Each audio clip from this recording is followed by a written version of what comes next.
세상이 많이 악해졌다고들 합니다. 실제로 이런저런 뉴스를 듣다 보면 때때로 가슴이 덜컥 내려앉을 때도 있습니다. 여러분, 이처럼 세상이 악해져 갈 때에 우리가 정말 조심해야 할 것이 있는데, 그것은 악한 세상이나 악한 사람을 묵상하고 사는 것, 정말 조심해야 할 일입니다. 세상이 악하다고 악한 것만 보고 악한 사람 때문에 마음 상해하고 그것 때문에 낙심하고 또 그것 때문에 절망하고, 그러다 보면 나도 모르게 악한 세상을 닮아버리게 됩니다. 그것은 정말 어리석은 일이고 가장 불행한 일입니다. 우리가 세상이 악해진다고 생각할수록 더욱 우리와 함께 계시는 주 예수님을 바라보아야 됩니다. 악한 세상도 크고 악한 사람도 강하지만 우리와 함께 계시는 주 예수님은 더 크시고 더 강한 분이시기 때문에 그렇습니다. 우리가 주 예수님을 정말 바라보고 산다면 우리는 세상이 악해도 얼마든지 하나님의 말씀대로 살 수 있습니다. 하나님께서 우리를 능히 그렇게 살도록 이끄시기 때문입니다. 다윗이 살던 시대는 왕도 악하고 당연히 그 집권자들 또는 재판관들 다 악한 그런 시대였습니다. 그건 정말 끔찍하지요. 생각만 해도 끔찍하지요. 1절 2절 말씀을 보면, 너희 통치자들아, 너희가 정말 정의를 말하느냐? 너희가 공정하게 사람을 재판하느냐? 그렇지 않구나. 너희가 마음으로는 불의를 꾸미고 손으로는 이 땅에서 폭력을 일삼고 있구나. 다윗이 볼 때 정말 사람이 그 모태에서부터 악한 사람이구나, 이렇게 생각되는 사람이 있더라는 거예요. 어쩌면 그렇게 생각하는 것이 그렇게 악할 수 있죠. 최근에 뉴스를 들으면서 어떻게 사람이 그럴 수 있나, 이런 경우를 우리도 보잖아요. 3절에 보니까 악한 사람은 모태에서부터 곁길로 나아갔으며 거짓말을 하는 자는 제 어머니 뱃속에서부터 빗나갔구나. 이런 사람들이 우리 주변에 실제로 있습니다. 이런 사람들은 공통점이 하나님을 안 믿는다는 거예요. 하나님의 심판은 더 말할 것도 없고요. 이 시편 58편의 가장 많은 부분을 차지하고 있는 6절부터 10절까지가 하나님 심판해 주세요라는 겁니다. 하나님 심판해 주세요. 악한 자들을 심판하셔서 하나님이 정말 살아계심을 보여주세요. 그게 다윗의 고백입니다. 그러나 악한 사람들은 이런 말을 들어도 우습기만 합니다. 하나님이 어디 계셔? 하나님의 심판이 어디 있어? 그러니까 악하게 사는 거죠. 완전 범죄라는 걸 꿈꿔요. 그런 게 가능하다고 생각합니다. 하나님이 안 계시니까 그 사람에게는. 자, 그런데 그런 악한 사람들이 세상에 많은 것이 우리들의 마음을 상하게 하지만, 그러나 그 못지않게 놀라운 일이 있다는 사실을 믿음을 가진 우리들이 알아야 합니다. 그것은 세상이 이렇게 악한데도 여전히 하나님을 믿는 사람들이 있다는 거예요. 여기 계시잖아요.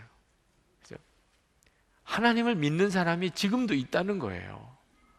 세상은 어떻든지 그저 잘 되는 것이 그게 선이죠. 돈 많이 버는 게 그게 선이죠.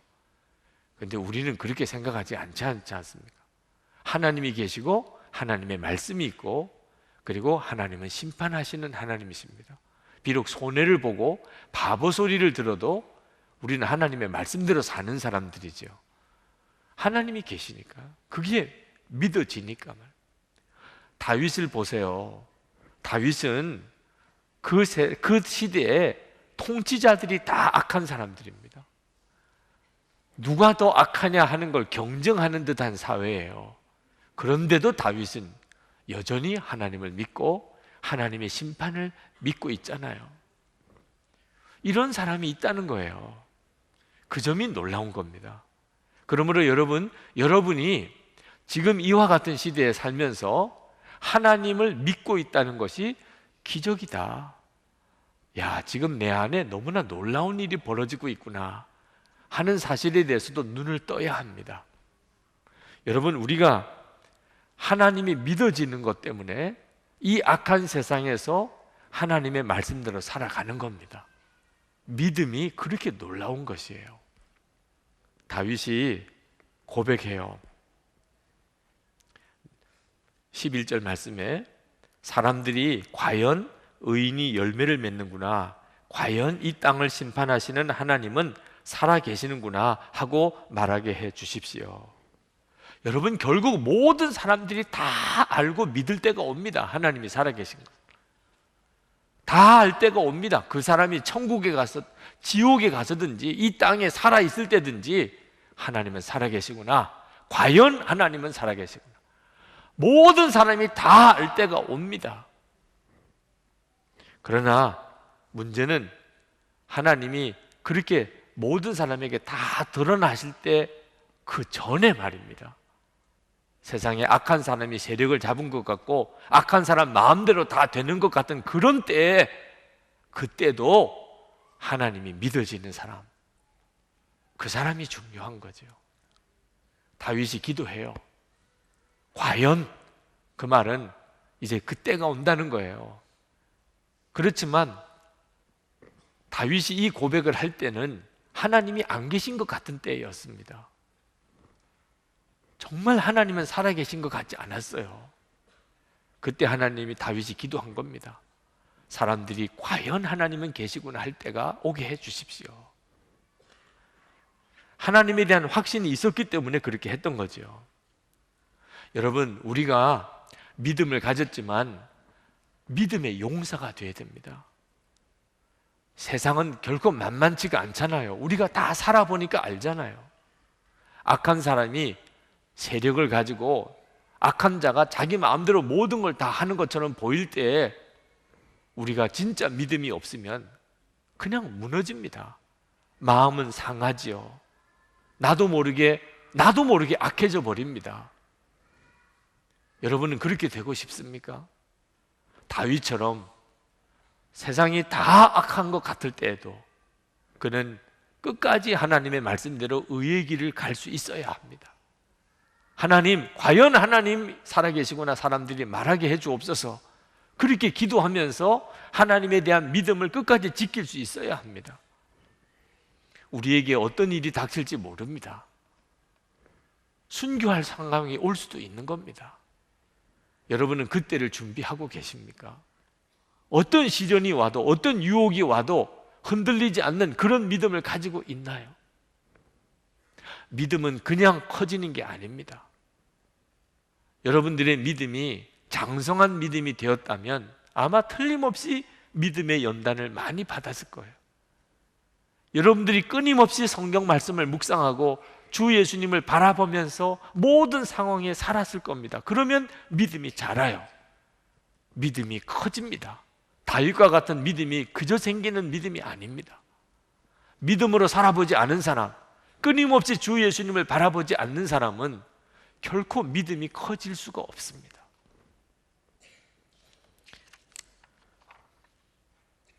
우리가 믿음의 훈련을 받는 중에 가장 어려운 것이 기다리는 겁니다. 믿음이 실제가 될 때까지. 우리가 믿을 때는 눈에 보이는 게 아닙니다. 실제로 이렇게 손에 잡히는 것도 아닙니다. 그래서 믿음은 보이지 않는 것의 증거라, 바라는 것의 실상이라고 그렇게 말한 거죠. 그렇게 믿었어요. 그게 이제 실제가 되어야 되잖아요. 그 사이에 기다림이 있습니다. 믿음의 훈련 중에 제일 어려운 훈련이 기다리는 훈련이에요. 내가 믿은 것이 그대로 이루어지기까지 내가 끝까지 믿음을 지키고 사는 것, 대부분이 여기서 무너집니다. 기다리지 못하는 거예요. 기다리다가 쓰러지는 거예요. 기다리다가 낙심해 버리는 거예요. 안 된다는 거예요. 하나님은 살아계신 걸 모르겠다는 거예요.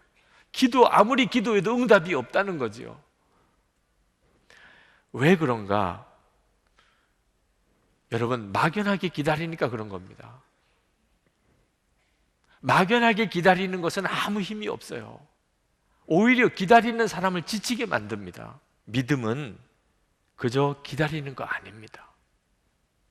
믿음의 진정한 본질은 말입니다, 하나님의 약속을 이루실 그 주님을 지금 만나는 거예요. 지금 우리와 함께 계신 그 주님을 만나는 데 있습니다. 그렇기 때문에 기다릴 수 있는 힘이 생기는 거예요. 우리에게 약속하신 하나님의 약속의 말씀을, 우리가 기도한 그 기도의 응답을 능히 이루실 그 주님, 그분이 지금 우리와 같이 계신 것을, 그것을 아는 눈이 뜨여야 비로소 그것을 믿음이라고 하는 거예요. 그 믿음을 가진 사람은 속이 타지 않습니다. 세상은 다 악해져 가는 것 같아요. 오히려 더 거꾸로 가는 것 같아요. 하나님의 역사는 언제 이루어질까 싶어요. 그래도 속이 타지 않습니다. 왜? 그 말씀을 능히 이루실 그 주님이 나와 함께 계시는 것을 내가 알기 때문에. 다윗은 속이 새까맣게 타지 않았습니다. 그는 담대했어요. 그는 세상은 다 악해도 그는 끝까지 하나님의 말씀대로 살았어요. 하나님은 분명히 살아계시다, 심판하시는 하나님은 분명히 살아계시다, 그는 분명히 고백하고 살았어요. 그리고 결국은 그 일이 이루어지게 되는 겁니다. 사랑하는 성도 여러분, 그러므로 우리가 이 악한 세상 가운데서 믿음으로 살려면 살아계신 주님, 그 주님을 만나야 합니다. 그 주님을 바라보는 눈이 뜨여야 합니다. 사람들은 과연 하나님이 살아계시구나, 그렇게 말할 때가 오겠죠. 그 사람들은 무언가가 이루어져야만 아는 겁니다. 아, 과연 의인이 열매를 맺는구나, 아, 과연 심판하시는 하나님이 계셨구나, 다 알게 되지요. 그러나 그 일이 이루어지기 전에 벌써 그 하나님, 살아계신 하나님을 만나는 사람이 있는 거요. 그 사람이 믿음의 사람인 거예요. 어떤 일이 다 이루어지고 난 다음에 하나님은 살아계시구나, 그게 아니고 세상은 다 악한 것 같은데 그 가운데서 살아계신 하나님을 만나는 사람이 필요하다. 이것이 바로 믿음의 사람인 거예요. 그러므로 여러분, 정말 절망의 상황이 왔을 때, 정말 어려운 그런 시험이 닥쳐왔을 때 명심해야 합니다. 그것은 살아계신 하나님을 만나는 기회일 뿐입니다. 하나님이 원하시는 것은 이 악한 세상 가운데서 그래도 하나님을 믿고 하나님의 심판을 정말 믿고 의롭게 사는 자가 있기를 원하는 거예요. 하나님이 원하시는 겁니다.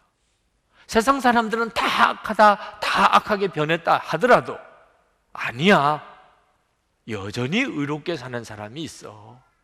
하나님을 믿고 하나님의 심판을 믿으니까 의의 열매는 반드시 맺어진다는 걸 믿는 사람이 있다는 것을 하나님은 보고 싶으신 거예요.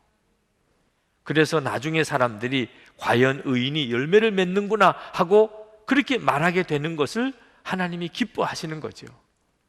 여러분, 소돔 고모라 성이 멸망당할 때 그때 아브라함이 하나님께 뭘 기도했나요? 죄를 용서해달라고 기도했나요? 악을 고쳐달라고 기도했나요? 집권자들을 바꿔달라고 기도했나요? 아브라함이 기도했던 것은 의인 10사람이 있다면 이 성이 무너지겠습니까? 하나님, 의인이 있으면 하나님 그 사람도 같이 망하게 하시겠습니까? 의인이 한 사람이라도 있으면. 아브라함의 관심은 거기에 있었어요. 악한 사람 탓할 거 없습니다. 그들은 다 그저 하나님의 소관일 뿐이에요. 그것 때문에 마음 상할 것도 없습니다. 악한 사람 따라 할 건 더 아니지요. 우리가 할 일은 오직 의인 한 사람이라도 있게 하는 거예요. 나 한 사람이 의인이 되면 되잖아요. 예레미야 5장 1절에 보면 하나님이 이렇게 기가 막힌 말씀을 하십니다. 너희는 예루살렘 거리로 빨리 다니며 그 넓은 거리에서 찾아보고 알라. 너희가 만일 정의를 행하며 진리를 구하는 자를 한 사람이라도 찾으면 내가 이 성읍을 용서하리라. 의인이 한 사람이라도 있으면 모두가 다 산다는 거예요. 여러분, 세상은 악한데 누가 의롭게 살겠습니까? 지금도 함께 계시는 주님을 정말 믿고 바라보는 사람만 그렇게 할 수 있는 겁니다. 그러므로 여러분, 24시간 주님을 바라보는 일이 대단히 중요합니다. 주님을 바라본 사람은 다윗과 똑같이 됩니다. 세상은 아무리 악해도 그는 세상 따라 살지 않습니다. 제가 24시간 주님을 바라보면서 제 삶 속에 참 많은 변화가 일어납니다. 그것은 주님은 정말 실제로 살아계신 분이세요. 처음에는 주님을 바라보려고 애를 썼지만 지금은 주님이 제 삶 속에 역사하심이 너무너무 강합니다. 이번 2주간 동안 미국 집회를 다녀올 때도 늘 하던 것처럼 주님이 인도해 주세요. 주님이 동행해 주세요. 주님과 함께하는 여행이 되기를 원합니다. 그렇게 기도하는데 주님이 갑자기 제 마음에 이번 미국 여행은 하나님의 나라 사람을 만나는 여행이다, 그런 마음을 주세요. 3일 동안 계속 기도만 하면 그 말씀만 주시는 겁니다. 사람을 만나는 것이라. 제 일정을 도와주려고 박우영 목사님, 부목사님이 같이 따라갔습니다. 제가 박우영 목사님께 말씀을 드렸어요. 아주 지극히 개인적인 경험이지만 이건 제 일정이 중요한 문제니까, 목사님, 제 일정을 이제 거기 있는 주최 측 사람들이랑 또 저를 만나기를 원하는 사람들이랑 의논을 하실 때 절대로 어디 관광을 가자든지 어디를 보러 가자든지 이런 쪽으로 결정하지 말고 하나님 나라 사람을 꼭 만나야 할 사람이 있다고 하시니 그것을 중요하게 챙겨주세요. 박우영 목사님도 쉽지 않았던 것 같아요. 사람을 만나야 된다고 자꾸 그러시니까. 그리고 이번 여행이 정말 놀라운 사람들을 만나는 여행이었어요.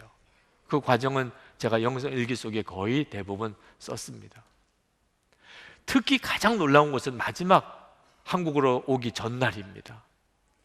그날은 누구를 만날 특별한 약속이 없었어요. 그저 워싱턴 DC 한번 둘러는 보셔야 되지 않겠습니까? 그래서 저를 관광을 시켜주겠다고 하는 약속만 있었던 날입니다. 아침에 일어나서 기도를 하면서 하나님, 오늘 하루도 주님 인도해 주십시오. 그런데 그때도 동일하게 주님이 제 마음에 오늘 하나님의 나라의 사람을 만날 것이라. 사람이라는 겁니다. 오늘도 관광이 아니고 사람이라는 거예요. 난감하더라고요. 무슨 사람 만날 약속을 했어야 뭐 기대를 걸지요. 아, 가이드를 해주시는 집사님이 사람인가? 생각해 보니까 사람이더라. 그래서 그 집사님에게 무슨 계획이 있나 이런 기대를 가지고 나갔어요. 그리고는 그 집사님을 만났는데 참 사랑이 많으신 분, 어떤 하나라도 더 저를 워싱턴 DC를 보여주려고 애를 쓰시는 분이세요. 저는 보는 게 하나님의 뜻이 아니고 사람이 하나님의 뜻인데, 그래서 그 집사님이 하시는 이야기를 계속 귀담아 듣고 있었죠. 근데 그 집사님이 이야기를 하시다가 갑자기 대학 동창 이야기를 하시는 겁니다. 그분이 이 워싱턴에 와 있는데, 그러면서 한국 KBS의 성공시대에도 방영이 되신 분이라고 하면서 이름을 이야기하는데, 팀 하스라고 하는 한국 사람이라. 그 이야기를, 그 이름을 듣는데 깜짝 놀랐어요. 저희가 처음 미국 애틀랜타에 도착하는 날 방송국에서 인터뷰를 했습니다. 근데 그 방송국장님하고 이야기를 나누다가 저희들은 미국에 사람 만나러 가는 거라고 그런 응답을 받았습니다. 혹시 방송국장님은 사람을 많이 알 테니 하나님의 나라 사람이라고 여겨지는 분이 생각나십니까?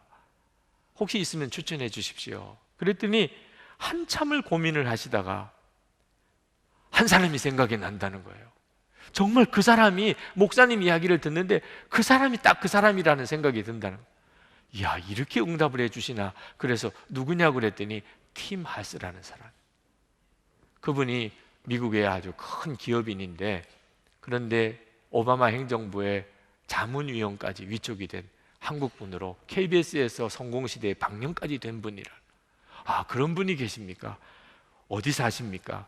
필라델피아에 산다는 거예요. 마음에 그만 낙심이 되더라고.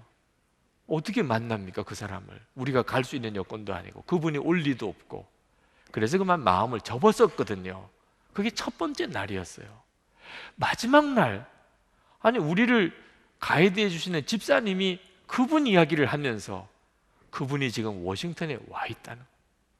연방정부의 회의를 하기 위해서 왔는데 당신이 만나게 해줄 수 있다는 거죠. 그래서 그만 모든 구경거리는 다 접어두고 그리고 그분에게 연락을 했습니다. 중요한 회의를 하는 분이니 만날 수 있을지도 모르는 일인데 연락을 받으시더니 만나시겠다고. 그래서 우리가 호텔에 갔어요. 호텔에 가는데 택시를 탔는데 정말 이상한 택시예요. 처음에는 잘못 탔나 싶더라고. 에티오피아 사람인데 택시 안이 뭐 보통 너저분한 게 아니에요. 그리고 횡설수설 하시는 것 같고. 근데 가다가 보니까 이분이 진짜 충만하신 분이에요. 택시 안에 곳곳에 성경책하고 전도지예요. 그러면서 그분이 우리에게 설교를 하시는 거예요. 주의 때가 가까웠다는 거예요. 우리가 내리는데 천국에서 만나시자고. 정말 하나님이 무슨 특별하게 이렇게 모든 상황을 만들어 놓았다고 밖에 생각할 수가 없는 상황이더라. 팀 하스를 만났는데 정말 놀라운 분이더라. 그분이 한국의 KBS 방송에서 미국에 성공한 사람이라고 한인이라고 취재를 해왔지만 실상은 가장 중요한 부분은 방영이 안 된 겁니다. 그분은 목사님이기도 하셨어요. 그분은 회사 경영을 성경 말씀에 근거해서 하고 있었어요. 이런 이야기는 KBS에서 방영할 수가 없는 내용이라. 그러나 그거 없이는 그분을 완전히 이해할 수가 없는 놀라운 일이었. 하나님은 그것을 한국에다가 소개하고 싶으셨던 것 같아요. 같이 만나서 이야기하는 동안 1시간 반이 어떻게 갔는지 모르겠더라. 우리 교회 또 여기 뱀 세미나에 오시기로 그렇게 부탁을 드리고 오면서 호텔에서 잠을 못 자겠더라. 하나님의 사람을 만난 감격도 있지만 떠날 때부터 마지막까지 주님은 정말 살아계셔서 내 모든 여정을 지시하시고 인도하시는구나. 그것 자체가 그렇게 놀라운 흥분이 되는 거예요. 잠이 들 수가 없을 정도였어요. 한국을 오면서 마음 아픈 일이 한두 가지가 아니었습니다. 국제 정세도 그렇고 우리나라 일도 그렇고 또 우리 교계 일도 그렇고 그런데도 제 마음속에 그것 때문에 마음이 상하거나 낙심이 오지 않고 이렇게 마음이 충만한 건 왜 그럴까? 살아계신 주님이 정말 함께 계시다는 그 놀라운 확신 때문에. 주님은 이 세상이 악한 것보다 더 크신 분이세요. 악한 자가 강한 것보다 주님은 더 강하신 분이세요.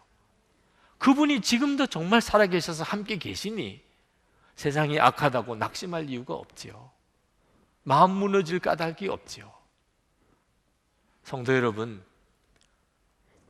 주님은 정말 살아계세요.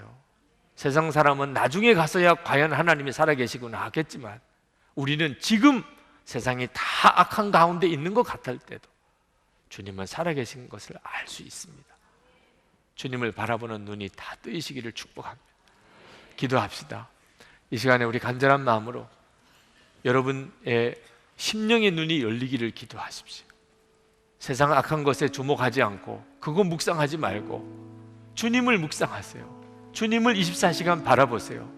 그러면 말할 수 없는 악한 세상 가운데서도 여러분의 심령은 살아납니다. 하나님 언제까지라도 여러분 기다릴 수 있습니다. 주님의 역사가 나타날 때까지 여러분은 충만할 수 있습니다. 기쁨과 감사로 살 수 있습니다. 주님의 역사하심을 우리 다 같이 기도하겠습니다. 은혜와 사랑이 충만하신 하나님,